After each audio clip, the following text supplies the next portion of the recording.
Pois eu posso dizer que sou privilegiada porque venho de uma família republicana. Portanto, a consciência política, a resistência ao regime e ao fascismo estava no biberon. E, portanto, sempre me vi nesse caldo de cultura. Em 1958, na altura das eleições de Humberto Delgado, não é, para a presidência da República, eu vivia em Sintra e andei com a minha mãe a distribuir folhetos e apelo ao voto, etc. Portanto, era qualquer coisa de muito natural na minha formação. Houve a crise de 62, não é? A grande crise estudantil, e, portanto, depois a participação já a nível político foi imediata. Para a minha mãe, o Partido Comunista não existia. Ó filha, ninguém é do Partido Comunista. Ok, pronto. Porque, de facto, os republicanos não tinham necessariamente a ideologia comunista e não eram, digamos, militantes comunistas, mas faziam parte daquela grande massa de resistência, e ela logo a seguir ao 25 de Abril pertenceu à CDE e participou logo nas primeiras autarquias que houve em Sintra. Portanto, foi sempre uma mulher muito ativa.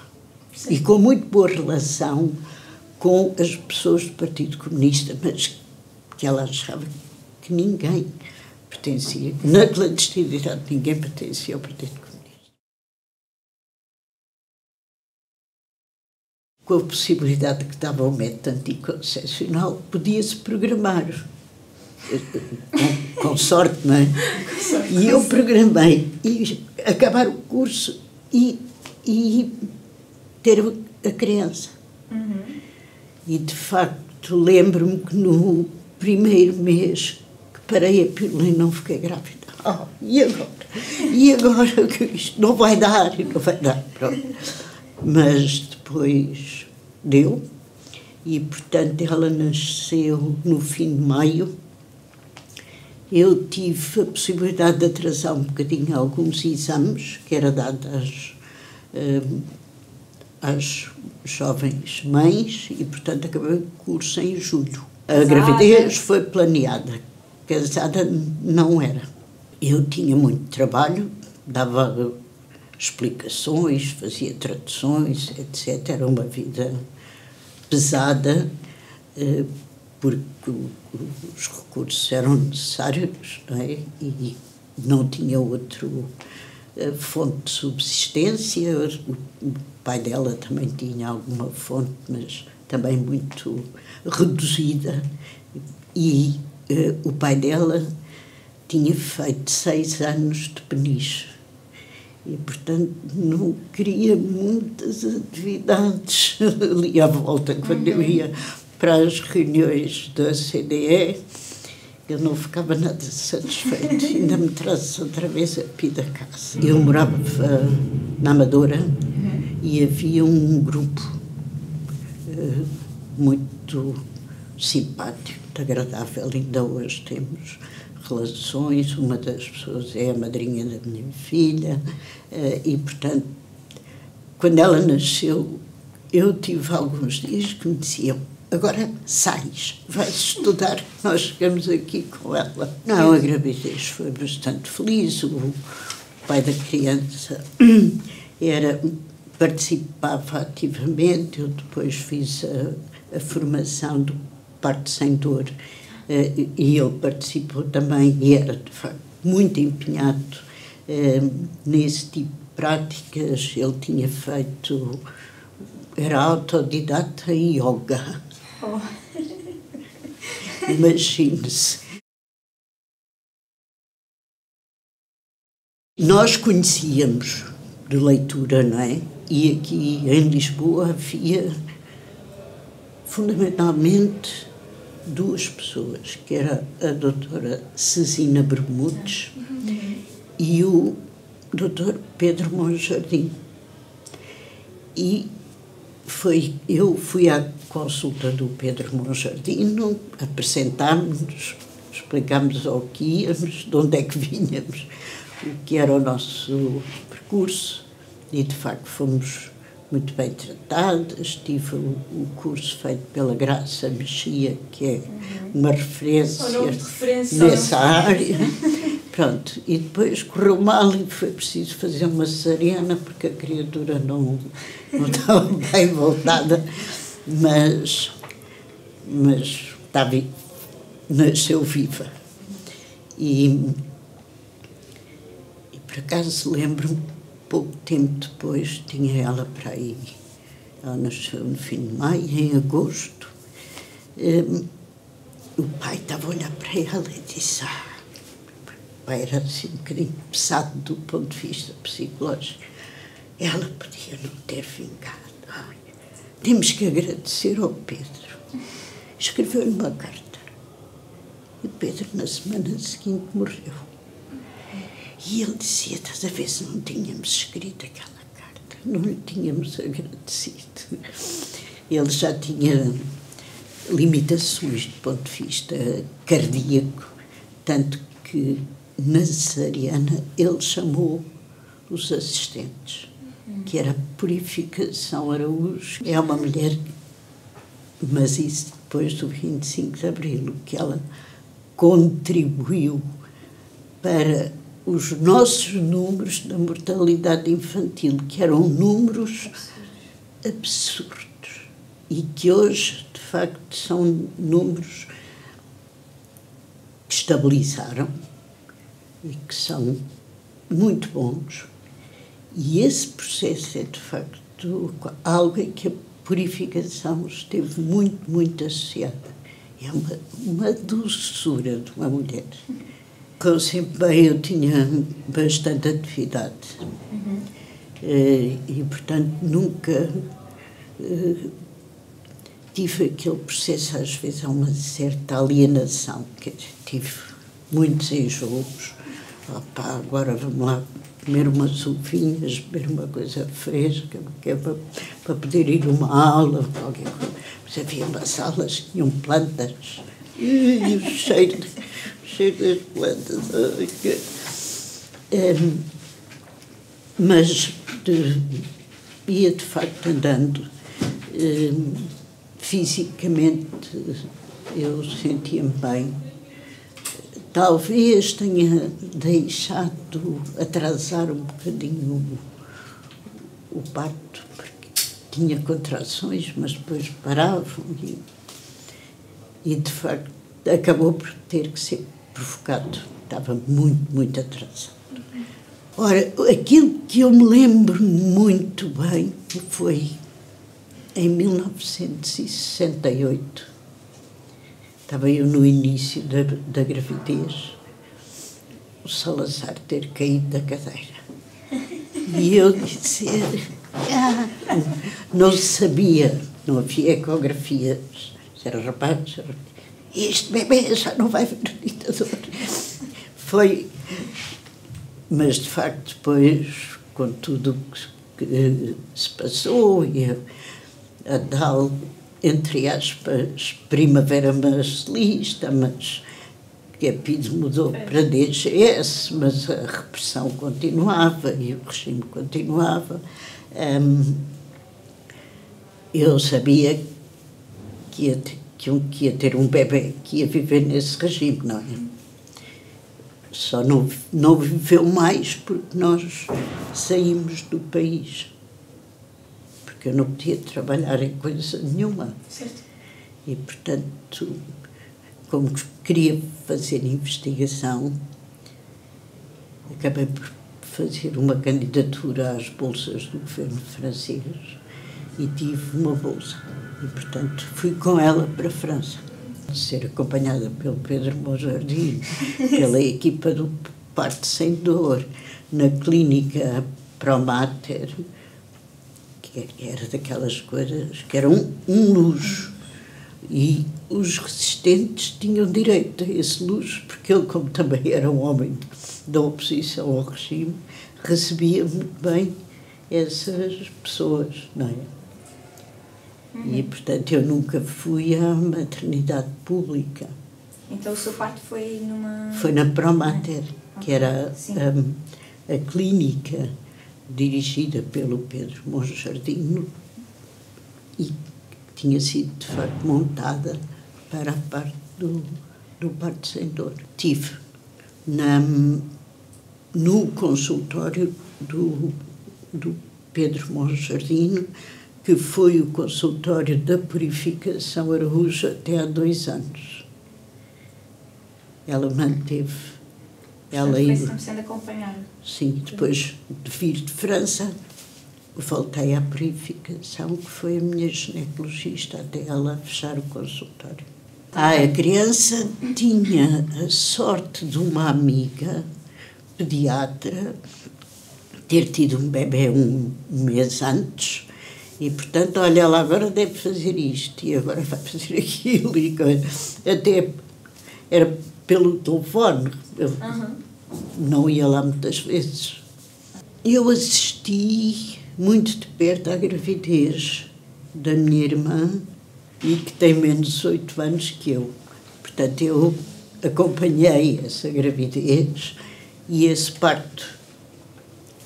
E depois também de uma tia teve uma criança, Ilia, talvez mais útil, de facto, ter alguma informação científica. Como bióloga, tinha uma curiosidade grande em relação a esses temas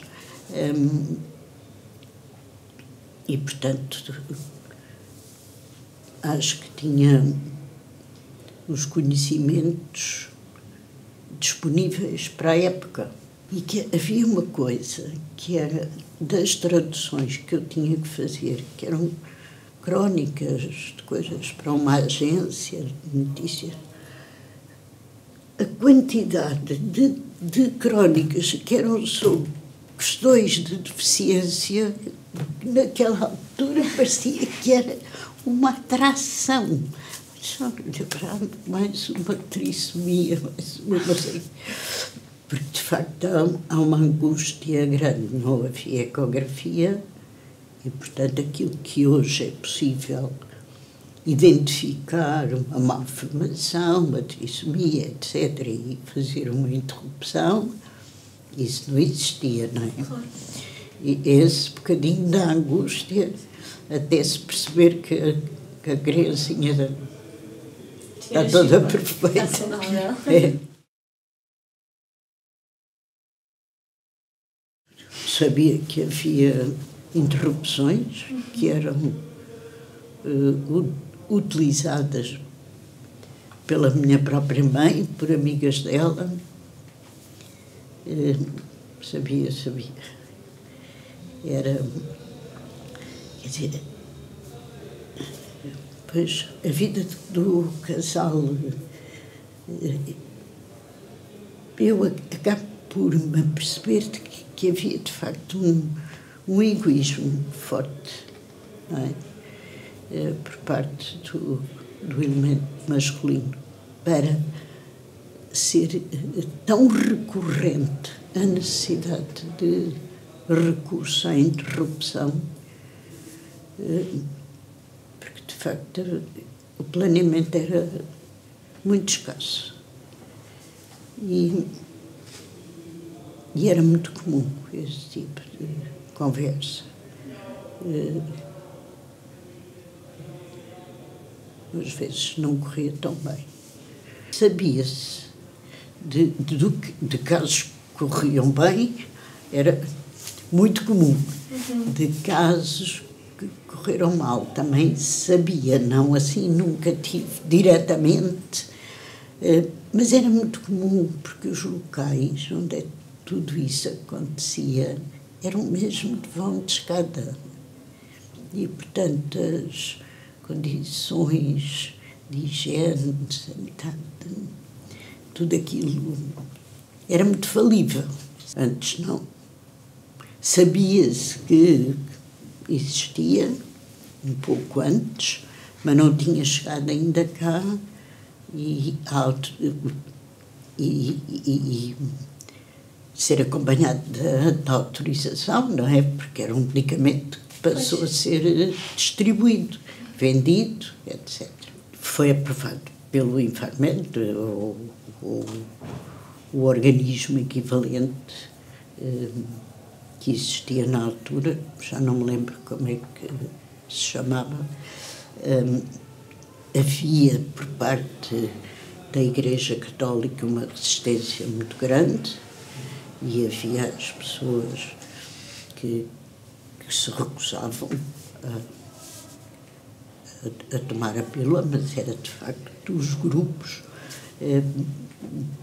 muito praticantes em termos de religião, porque fora disso, de facto, foi uma grande libertação para as mulheres, não é? Para as raparigas. Foi uma mudança. Depois do 25 de Abril, a grande marca é a despenalização do aborto. Isso é, de facto, a grande marca. E foram muitos anos ainda, com a interrupção voluntária penalizada. Não era a interrupção na altura, era mantinha-se clandestina com os métodos tradicionais e tudo isso. Foram muitos anos. Depois veio o referendo, depois o referendo não é vinculativo.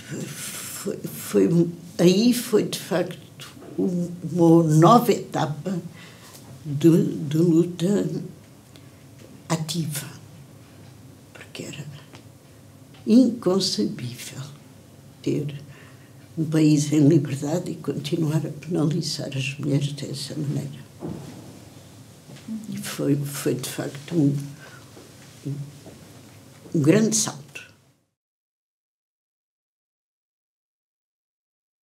Sabe que as mulheres têm a capacidade de fazer. Não estou a chamar para nós também todas as capacidades do mundo, mas tenho visto ao longo da vida a disponibilidade mental e psicológica das mulheres para abraçarem diferentes atividades, funcionarem em diferentes contextos. E foi isso que aconteceu. Agora temos aulas, daqui a bocado temos uma explicação em casa de uma menina. Depois temos uma reunião da CDE. Pelo meio há uma coisa que eu fiz porque queria ter um pé de meia para o parto. Então fiz uns inquéritos. Era uma época tão engraçada. O que eram os inquéritos? Era perceber a disponibilidade da classe média baixa para comprar eletrodomésticos, frigoríficos, máquinas de lavar, e era isso o inquérito de um importador. Houve uma formação e coisa, lá vamos nós para a rua. Então, eu uma vez fui a um bairro, disseram bairro, todos os estratos sociais são inquiridos. E vi um bairro de barracas em frente ao cemitério do Alto São João, por ali abaixo. E aquilo eram só barracas. E eu lá fui, tinha uma escadinha e coisa, para começar a falar com aquelas senhoras. E elas perceberam que eu estava grávida.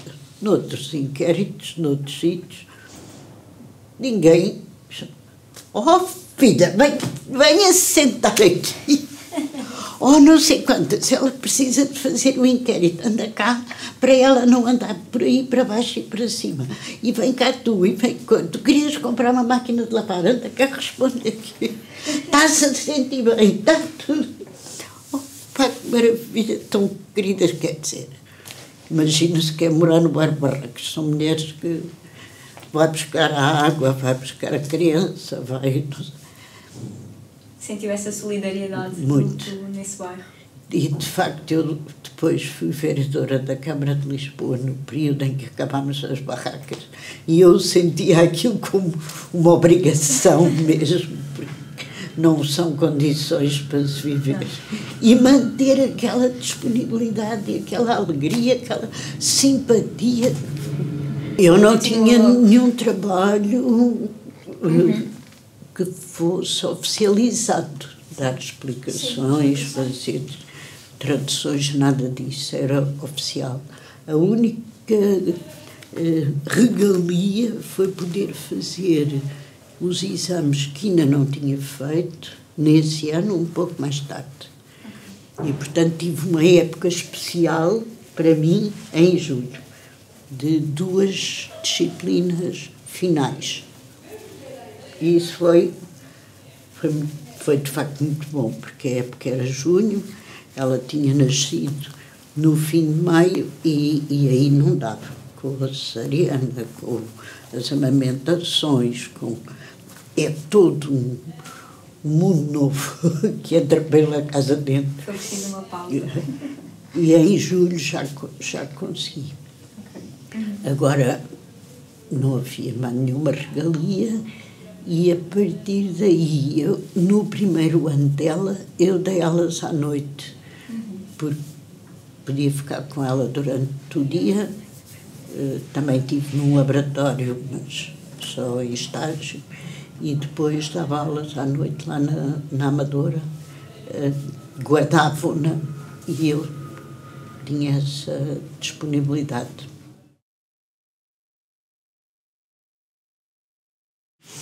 Não tinha entrado na cultura vigente.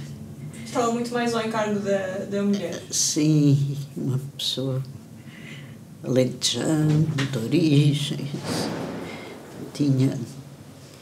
Era muito engraçado, porque quando se ia ao Alentejo, a casa da família, de facto, as mulheres faziam tudo. Tudo. E não havia conversas entre mulheres sobre sentirem-se muito sobrecarregadas? Não se sentiam sobrecarregadas. Coitadas. Ou não existia essa consciência, no fundo? Que elas faziam para agradar. Mas também aquilo era uma família particular. O pai já tinha sido um resistente, o filho era outro resistente, portanto, aquelas tias, aquilo andava tudo com aqueles meninos ao colo. E eu tinha alguma dificuldade em puxar as conversas um bocadinho para a igualdade, porque elas estavam tão motivadas para tratar deles. Ele era muito estimulante, muito estimulante. Para ela era um homem muito lido nos aspectos de psicologia. E, portanto, aquilo tinha ali um objeto de estudo, não é? Era de facto... a relação era estimulante para o bebê, não era afastada, era de facto próxima. E depois, com alguma interrupção, porque eu fui colocada em Évora, comecei a concorrer aos mini concursos que havia na altura.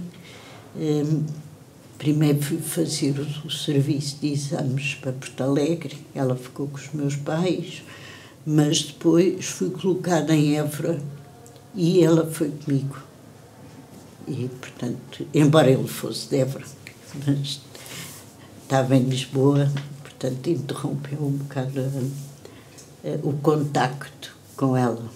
Na altura era muito difícil que isso fosse assumido por alguém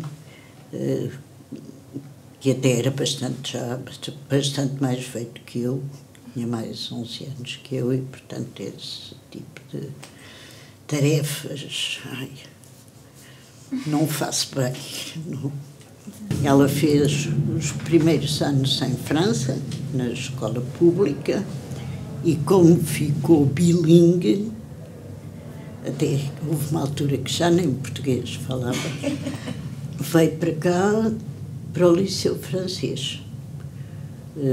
Não era barato, não era uma opção que não tivesse os seus custos financeiros. Eu era assistente da universidade, concorria, havia ainda a figura de assistente, mas achei que valia a pena, porque, de facto, ela na altura falava francês. Portanto, ficou no Liceu Francês até ao secundário. Depois começou a partilhar o francês e o português. E no secundário, então, já foi para o Liceu Português, para a Maria Amália. E fez o 12º ano, e esse era, de facto, a exigência. Ela concorreu à 9, entrou, concorreu a uma coisa de turismo, também entrou, mas queria ir trabalhar, e concorreu à TAP.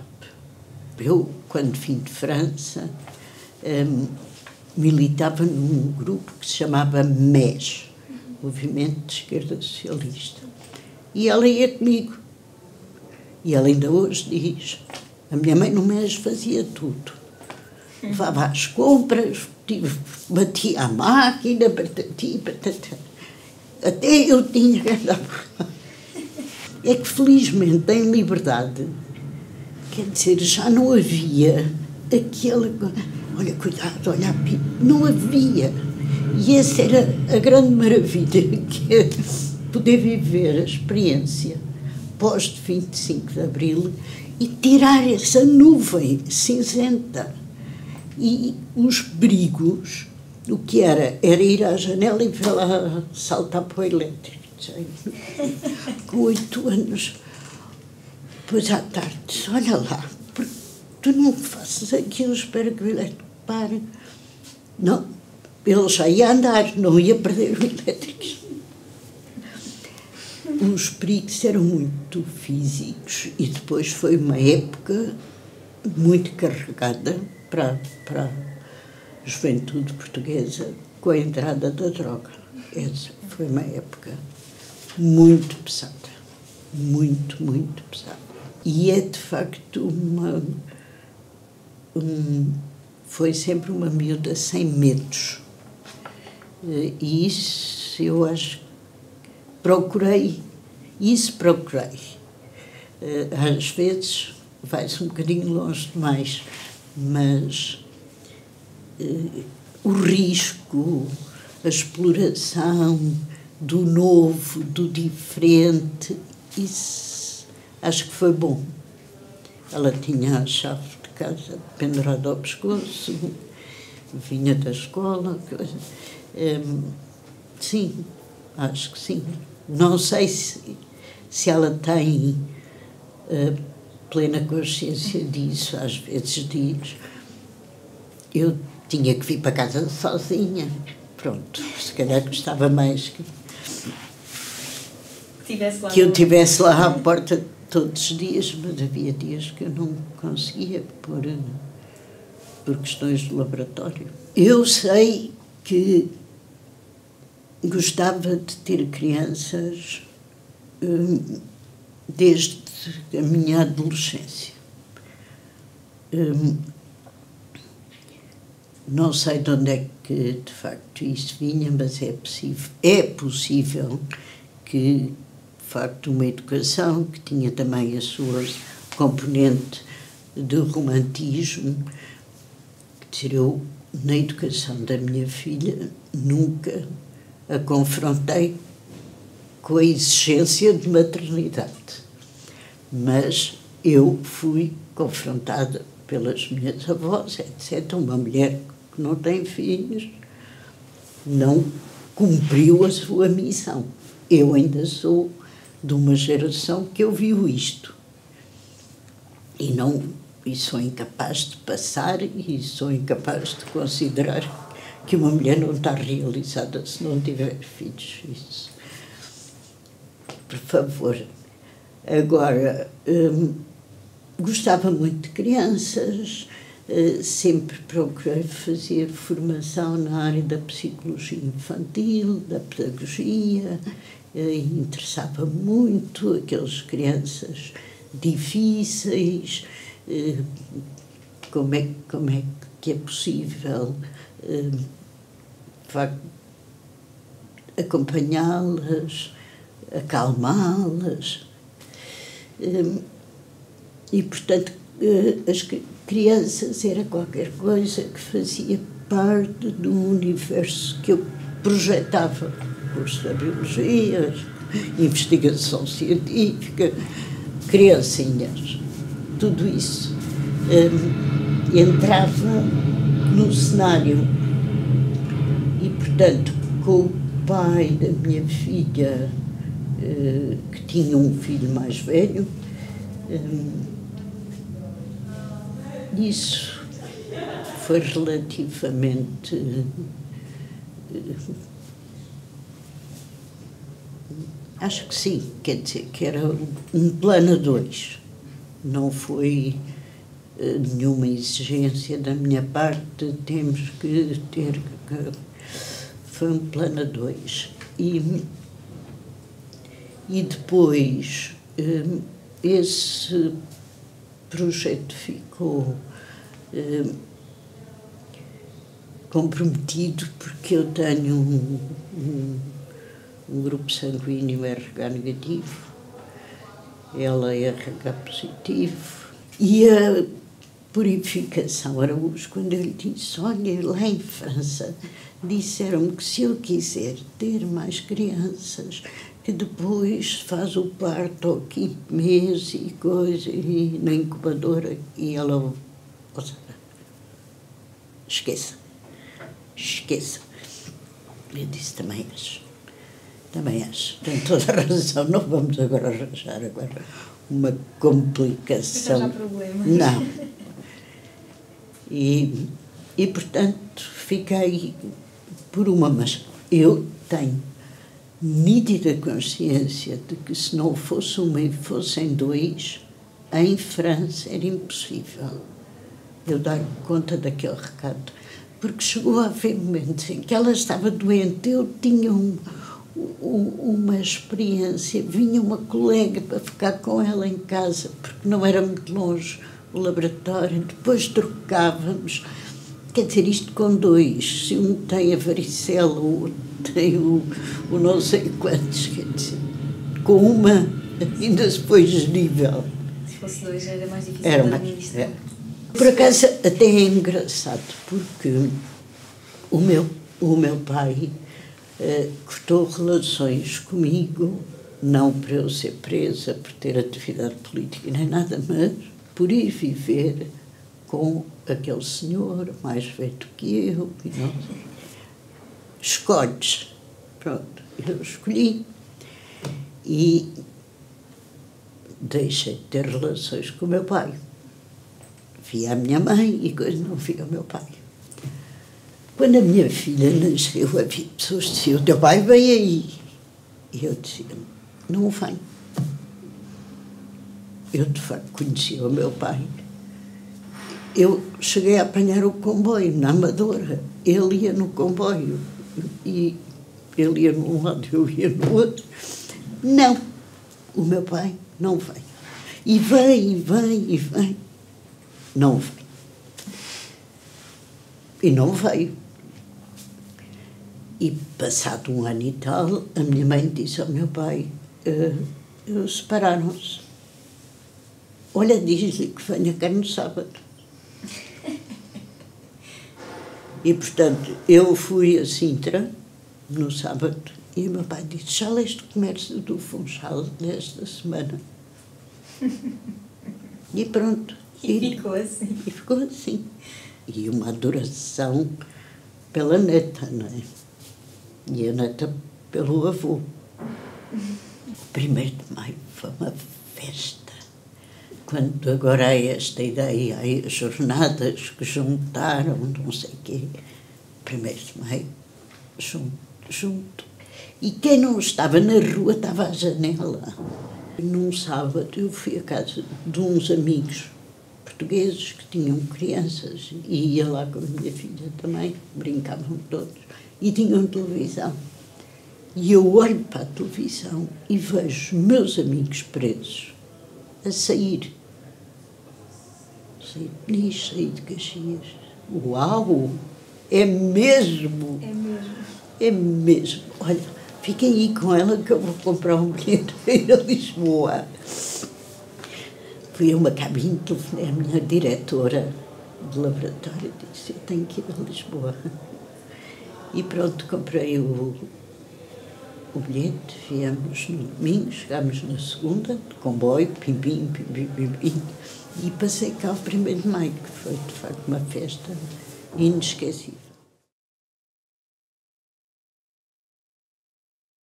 É possível que tivesse mais disponibilidade para alguns momentos do percurso académico e de investigação. Eu lembro que depois, já cá em Portugal, insistiam comigo para ir para a Inglaterra 3 anos para fazer um PhD e na altura, com uma adolescente, já não dava. Mas ainda fui 2 períodos de 3 meses com ela adolescente. Mas é evidente que esse tipo de disponibilidade fica mais comprometido, não é?